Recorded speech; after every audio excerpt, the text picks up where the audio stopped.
Magandang hapon mga kababayan. Papunta na po tayo. Nandito po tayo sa Talamban, Cebu City. Papunta po tayo ng Mandawi City mga kababayan. By the way mga kababayan, may hinihiling lang ko sa inyo mga kababayan, kung may excess kayo, excess blessing kayo dyan. So magkakaroon po tayo ng feeding program kung sakaling man hindi mabigat sa iyong kalooban. Pa-share naman mga kaibigan, magkakaroon po tayo yung hindi mabigat lang sa iyong kalooban, yung bukas sa inyong loob mga kababayan. Yun lang ang hihilingin natin mga kababayan. By the way mga kababayan, kung hindi ka pa nakasubscribe sa aking channel, pa-subscribe naman, pa-like and share ang ating video para naman madagdagan ating mga subscriber. Sa balagdagan naman ating munting channel mga kababayan. So by the way mga kababayan, ito lang ating magko-comment po tayo tungkol ito kay Abante mga kababayan. Itong si Abante mga kababayan, consistent ito talaga na maglabas siya ng contempt order kapag hindi dumalaw si Inday Sara, ang ating Vice President.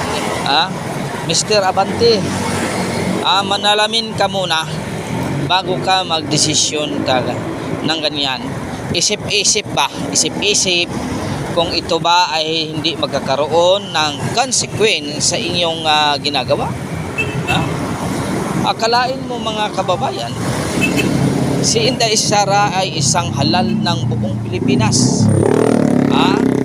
Si Abante halal lang ng distrito, pero magbibigay siya ng contempt order tungkol kay Sara. Ano ka?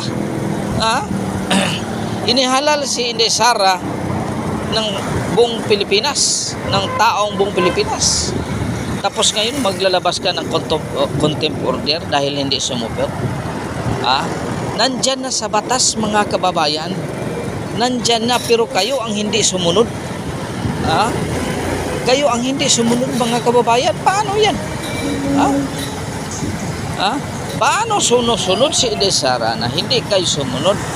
Kayo mismo. Tapos magagalit kayo kapag hindi dumalo ang Vice President.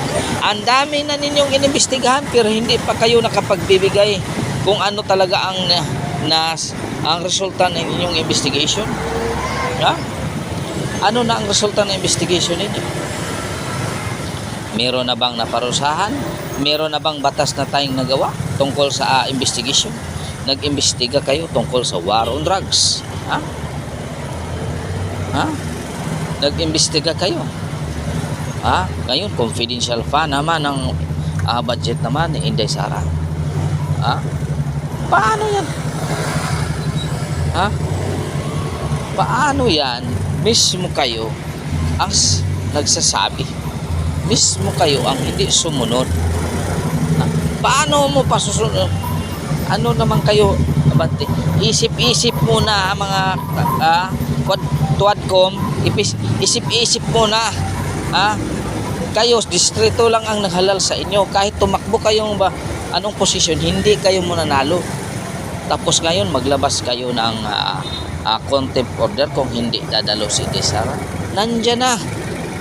Kayo ang nag-imbestiga. Kapag hindi susunod ang sagot ninyo ay salungat sa inyong katanungan, ay talagang palagi kayo hindi matatapos ang katanungan ninyo. Tama ba ito? Ito ba ay tama? In of legislation man kayo ang inyong ginagawa? O in of investigation? Para na kayong korte. Ang dami na kayong binabas.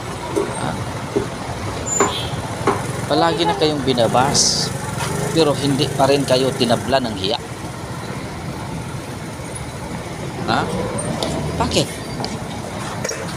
Hindi pa kayo titigil sa inyong investigation kapag hindi na kayo nakabili ng helicopter?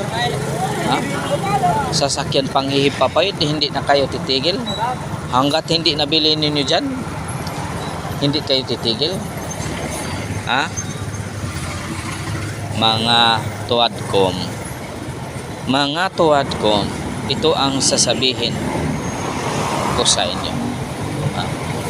Isip-isip mo na bago maglabas ng contempt order Kaya kapag lumabas ito at mag-people power, mabago ang ihip ng hangin, lahat kayo matatanggal at kayo rin maiimbestigahan. Ngayon, pag maiimbestigahan na kayo, dahil ang ihip ng hangin nag-iba, sasabihin din ninyo political harassment. Yan talaga ang palagi ninyong nasa isip. Ito ay isang political harassment. Sa ginagawa ninyo ngayon, hindi yan political harassment sa mga Duterte. Kahit nga budget, hindi nyo ginagawa. Anong sabi ni Marcolita? Anong sabi ni Marcolita? Ang pondo ng Vice President hindi na kailangan pa busisiin ng Congress. Ibigay na. Ang budget nga ng Congress hindi binusisi ninyo kung magkaano. Tapos ngayon sasabihin ninyo, ngayon sasabihin ninyo, palagi na lang confidential fund. Meron bang confidential fund na ipaalam sa inyo yan ang gasto? Ang nakasabi sa batas, kung confidential fund, basta may naka-line item, okay na yun. Hindi na kailangan ng mga certification, hindi na kailangan ng resibo. Tapos hahanapan ninyo yung resibo. Meron bang confidential fund na maghanap pa kayo ng resibo? Ang budget nga ninyo, hindi kayo nagbibigay ng resibo, certification lang Paano yan? .com. Kung isumbalik ang katanungan sa inyo, sasabihin ninyo walang galang sa komite. I-contempt ninyo. Sasabihin ninyo. Pero kayo ang nagsalita, sasabihin niyo may tinatago. Anong tinatago? Kayo nga may tinatago, hindi niyo binusisi ang budget ng Congress Tapos ngayon sasabihin niyo may tinatago.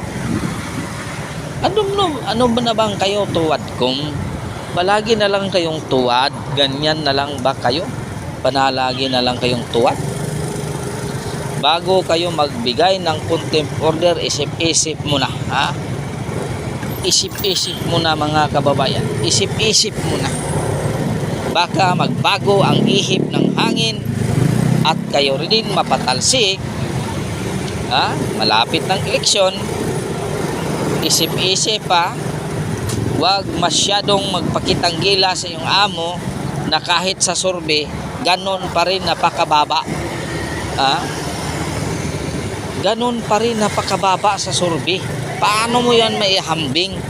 Paano mo yan ipaglaban ng iyong amo? Kahit sa survey wala na.